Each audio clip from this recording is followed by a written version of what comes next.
Hello, humans. Welcome to this episode of Humanity the Podcast. If you'd be so kind, please feel free to visit our Patreon page. I'd love to keep this as sponsor-free as possible, so that is patreon.com/Humanity the Podcast. Feel free to follow us on Facebook and on Twitter. Alright, I had fun doing this one. Hopefully you enjoy listening to it. Let's go.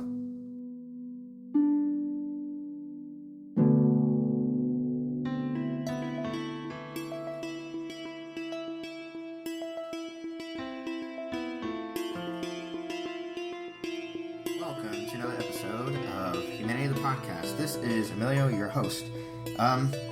So hopefully everyone's been doing good since the last time that I spoke with you. Today is July 2nd. Kind of a slow news cycle this morning, which I think in this last year I've just become used to. And on Mondays I wake up and there's just some intense, incredible news story that's happening. But it's kind of nice to wake up and not have that a bit. Today is my first day of summer break. Again, I am a social worker at a high school. So I took the month of July off just because I felt like I needed it. To be honest, I burned out 3, 4, 5 times this year. And I'd be lying if I didn't say that it wasn't in a large part to all these immigration things that are just... and it's not fair to say in the news because it's in my real life. 90-some% of our students are Latino. I'm not sure how many are undocumented, but I know I worked with a handful of families this year. And so part of that is labor intensive, but much more it is emotionally taxing. As I speak to you here, audience, I have to decide what I'm going to do with this podcast, and I've been saying that before, over and over. I'd love for it to be informative, but also part of it, I want you to see how I think about the world, the way I think about things, and it is a task to get these down to 30 minutes, 30, 40 minutes. That's why I just want to leave it open. So I want to have some video, some audio. I want to do some of these 30 minutes, 40 minutes, and I want to do some hour-and-a-half long ones. If I have a really interesting guest, maybe 3-hour long. We'll see. I bring that up because I had a thought of doing podcasts yesterday. I was really intent on doing a podcast yesterday, but I needed to just work through some thoughts and feelings that I had. Even me saying thoughts and feelings, for some people, that's kind of a foreign way to think about things. As a social worker, I've learned a lot about emotional intelligence, really just learning about your own emotions, how they affect the way you interact with the world. And I think as a result of just the field I've been in and meeting lots of people, I'm really aware of my emotions and how they influence the things that I do. I try to never go out of anger or out of a feeling like I have to do something right now. Or like as I was planning to do the podcast yesterday, I realized I'm in a bad headspace. So I don't want to say anything that I want to regret or walk back. I've heard a number of people who do things like podcasts or who are public speakers have to walk things back. And they say, you know, when you speak for hours and hours, you're going to say some things that just kind of come out. And it's true. I've done presentations and taught things for years. And there's some things that once I said them, I said, oh, I wish I wouldn't have said that. I wish I could have walked it back. I remember probably 5 or so years ago when I first heard about the idea of call-out culture, of that it really is just recreation for people to try to say, this is the reason why you're problematic. This is the reason why you're a jerk and no one should listen to you. This is the reason why what you're doing is hurting other people. And I was really split. I was really split because I said, well, is that shutting down conversation, or is it just a call for more accuracy? So I've had a few times where in public people would call me out and things like that. I took it really personally at first, but as I saw it and I thought about it, I thought, wow, like, someone was able to say that, and I can get better. I can get better. Because if they didn't, I'd like to imagine, if they didn't think I could change, or if I was unwilling to change, it would have been a lost opportunity, because perception is reality. And so unless someone is being disingenuous, I want to be able to hear what they say and better myself off of it. But the question is, how do you know if someone's being disingenuous or not? Well, you just have to run it through a few filters. And that's hard because you never want to be dismissive, but you also should not obsess over what the people who are offering criticism give. Critiques you should take to heart and lose sleep over. I believe that if you're a content creator of any sort, when you are critiqued, it helps you grow. Even the harsh critiques I feel help me grow. They don't feel good at the time, but they help me grow. I digress. I was listening today something from the group that they're calling the intellectual dark web, which, man, is that a stupid name. man, is that a stupid name. Like, for anyone who doesn't know what the dark web is, it's like, it's a way that you can get on the internet using a certain type of browser, and the idea is that it's a bit more clandestine, it's a bit more hidden, things like that. What does that have to do with intellectuals or putting out ideas? Because it's not, their content is way out there, and the idea that these people aren't popular is absurd if they have bases that listen to them. So these are people like Jordan Peterson, Dave Rubin, Joe Rogan got lumped in there, and a few other people that don't come to mind immediately. The thing that really strikes me about these groups of people is they really are just repackaging old arguments for a new generation, and then really acting incredulous that people don't just 100% agree with what they're saying, or to say like, well, we're winning because we have these platforms. Well, just because you have a platform doesn't increase the validity of one's argument. And these are some conservative ideas or libertarian ideas that exist out there. But what I have found, and this is true for any entertainer, because that's what this is entertainment, and just because it is tinted in the idea of intellectualism, it is just entertainment. It's so easy to fall into confirmation bias of, well, I like what they're saying, so therefore it must be more valid. But that is not how anything works. I don't really believe in debates for a similar reason. That I'm a little irked about this intellectual dark web is that being clever or being quippy or does not increase the validity of someone's argument. And maybe I should have prepared a little bit more, and the thing is, really, I don't like to talk about people. I'd rather speak about ideas. But the problem is with some of these ideas, they die in reality. They die in the daylight. So the idea of like, even a lot of libertarianism, I think sounds great, and it's great if you live away from people. But when you're in a city, when you're stacked on top of each other inside of an apartment building, or when you rub elbows with strangers a lot of those ideas, I feel, aren't enforceable, or they make life harder. And maybe I should clarify what I mean by make life harder. They make the civil society harder. So whether you want to believe it or not, you are part of a civil society, meaning that we have rules that are enforced by laws, and that helps us interact with each other. So what I mean by helps us, you can say almost anything you want in the United States. You have that freedom of speech. You can say it. But that does not free you from the repercussion.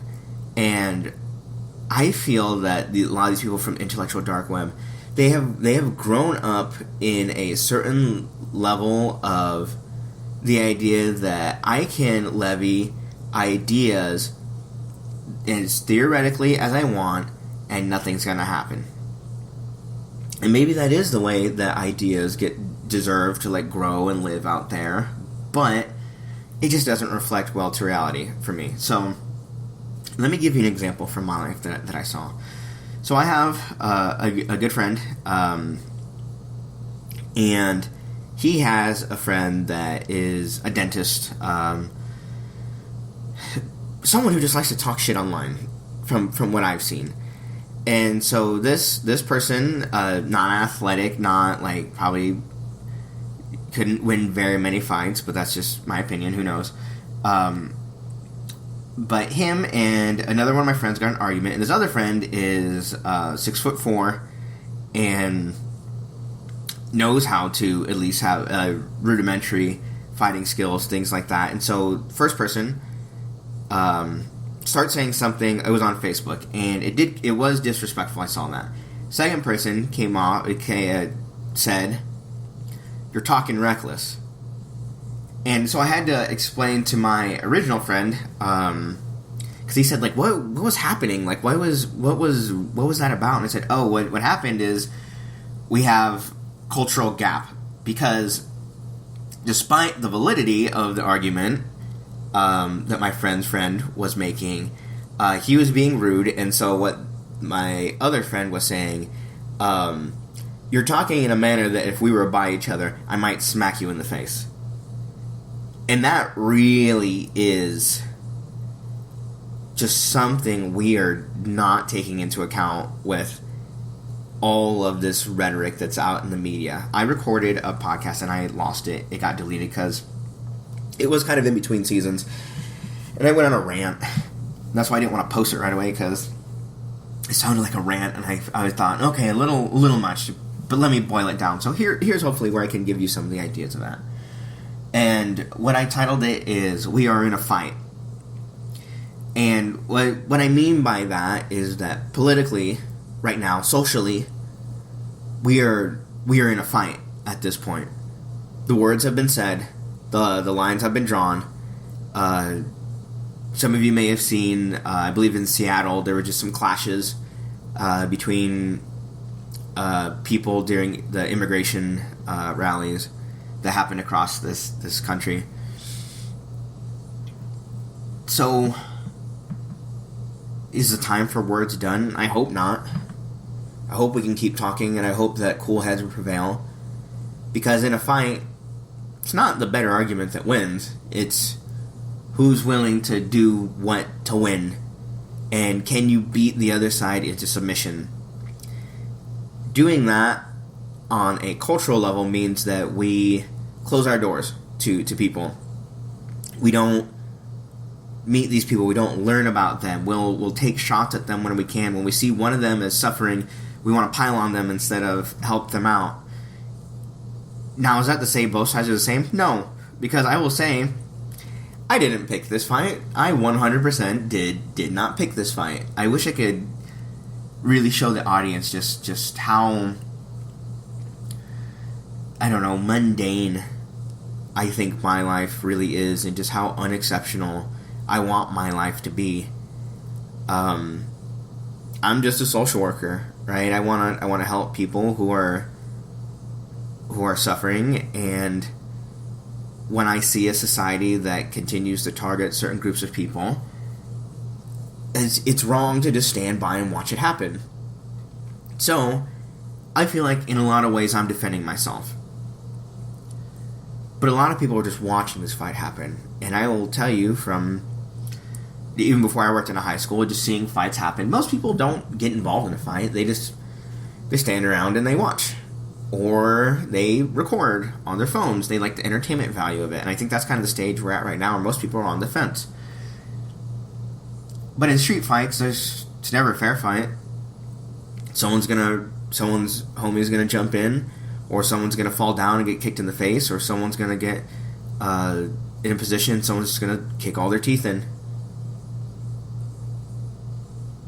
So this idea that this fighting amongst ourselves is a good thing is, I think, ignorant to way that fights work.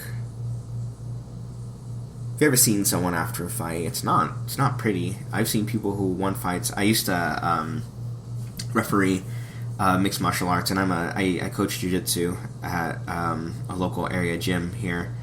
I'm a purple belt, if you're wondering. And I've seen people who won fights, and like the next day their face is swollen. They have a black eye, missing a tooth, things like that, and they might be happy because they won. But I'll tell you who usually isn't happy is their family, their friends, their jobs. I think what I'm afraid of, and this is something I said in my original thing I recorded, is that we're not getting out of this unscathed. This is something we're going to have to deal with for years and years and years and years. And kind of this flippant way that people muse about these things, it irks me. Because I think I said in this last one, or maybe I didn't, I think I wrote it somewhere, but this is not a game to me. This is real life. So, and not all the people that you may listen to deserve as much ire as others, because there's some that are more well thought out. Sam Harris is one that I mentioned. Sam Harris was really important to me when I was a teenager, because I read a book of his called The End of Faith, and I really liked the way that it went along until like the last few pages, and then he kind of just went on this fantasy of like, if Muslims get nuclear weapons, they'll blow everyone up, and I was like, whoa, like where did that come out of?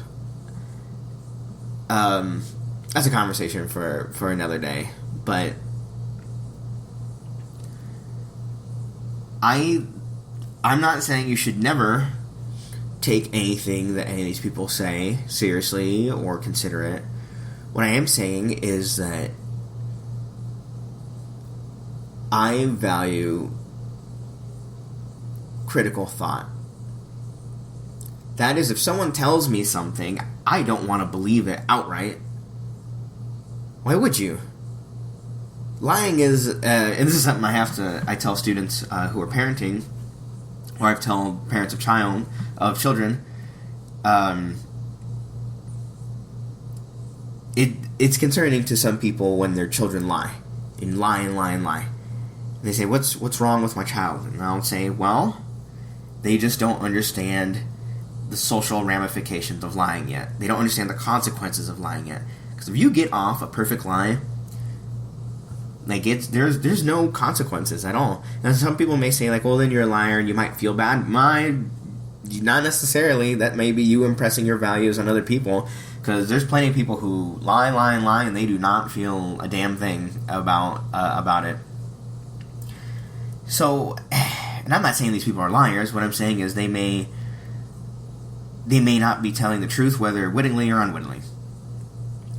And that's just the nature of accuracy, especially when you levy assertions. I really wish, I don't know, maybe one day this podcast will be big enough. I really want to just talk with some of these people, because I feel like they're from a different planet than me. I feel like their lives must have been so different that, like, I barely understand how or why they can act the way that they act. One of my favorite people interviews to hear in the last few years, and it's kind of favorite in the way that people watch like scary movies, is Milo Yiannopoulos, because he is this, to some people he is a hero. He is this absolute, like, yeah, we're 100% behind this person. But as soon as you get him down and start interviewing him,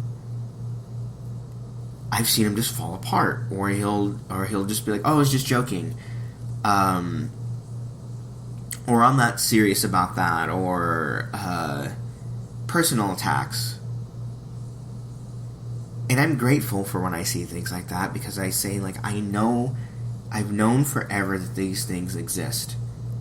It's kind of refreshing to, like, say I'm not imagining them, that they're out there. I used to I used to teach about this stuff at this camp that I volunteered for and that I worked at, and we would talk about how to have good dialogue, and we would talk about when someone's being disingenuous. We would talk about like when people are using hateful speech and all that. And this was started in 2003. I was active 2003 to 2005, 15, I think.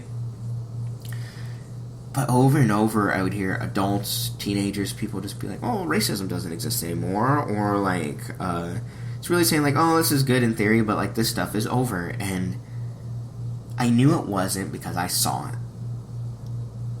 I knew that, like, because in some of these events, someone would just say something really racist or otherwise discriminatory, and the tactic was never like, "You dumb mother effer, you know, how dare you, why don't you, blah, blah." The tactic was let those thoughts out in the sunlight as long as possible. So I'll give you a real life example of something like this. So the prompt was, we were having a discussion about poverty in the United States.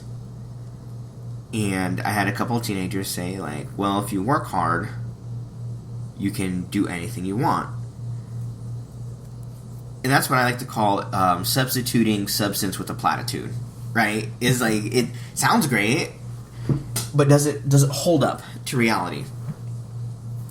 So I could have said like, "Hey kids, that's really rude, that's terrible, and you wouldn't know anything because you go to this private school, and how dare you, blah blah." But instead what I said is like, "Okay, well, can you explain that to me, what you mean by that?" And a student responded, "Well, you know, it's like they always say, if you work hard, you can get anything you want." And I said, and it was obvious to me at that point that like that's really as far as the thoughts went. Now I could demonize this teenager. "Ha, I know more than you, and I can like talk you into the ground, and I can, you know, embarrass you in front of everyone." That's not my purpose. Because more than anything, I want people to learn.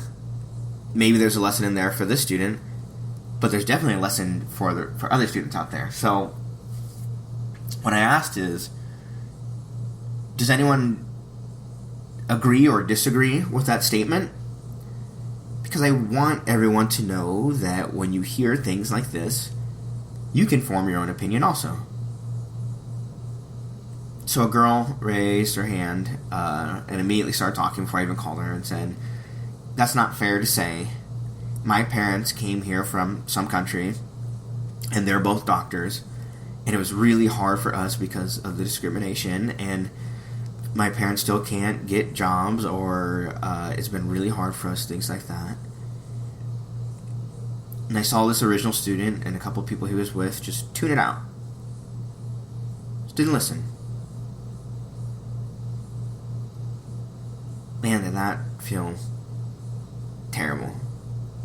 This is about a year ago. Because earnest conversation is participatory.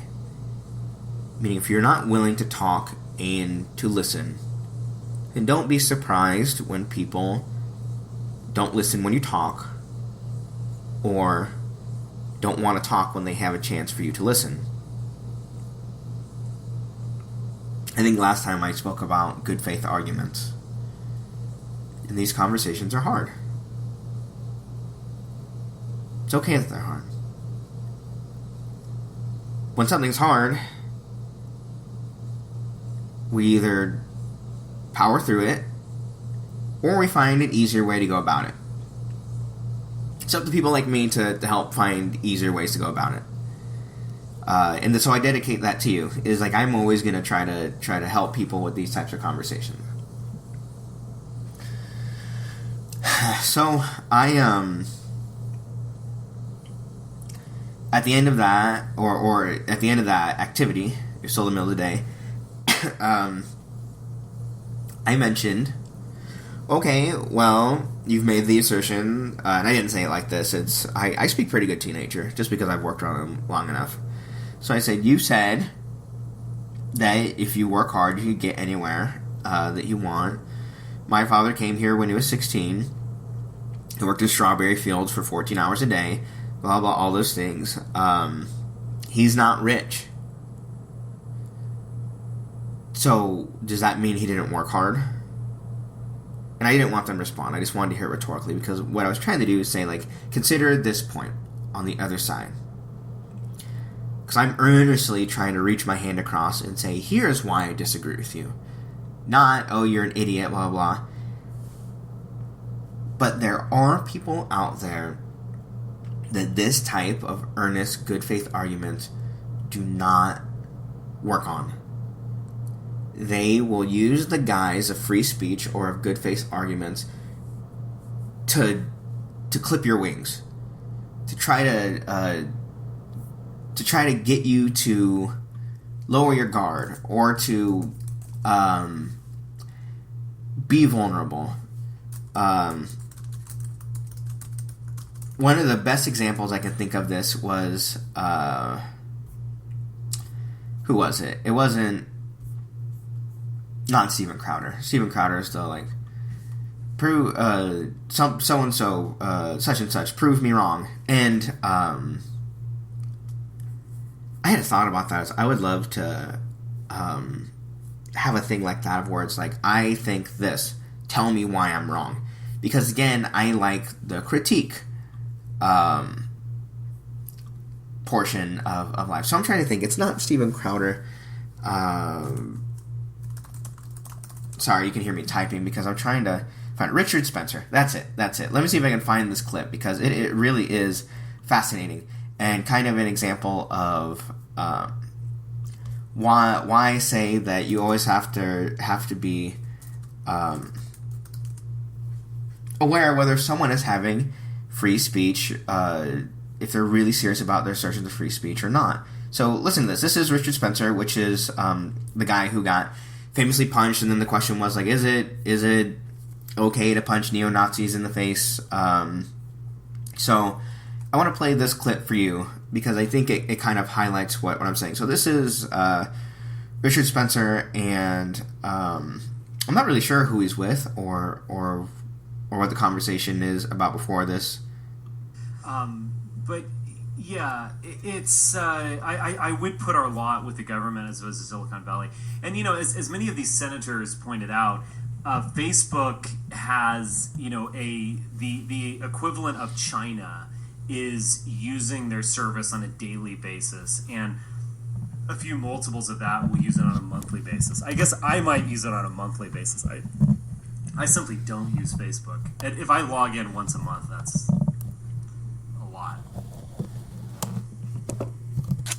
But as far as government regulation, I mean, yes, I think in the short term we would favor government regulation of speech, but long term, are we even pro-free speech?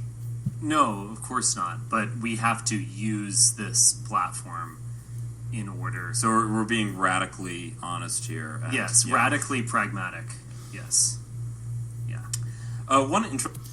So, I think one problem is that a lot of people make arguments for this benefits me right now in the short term.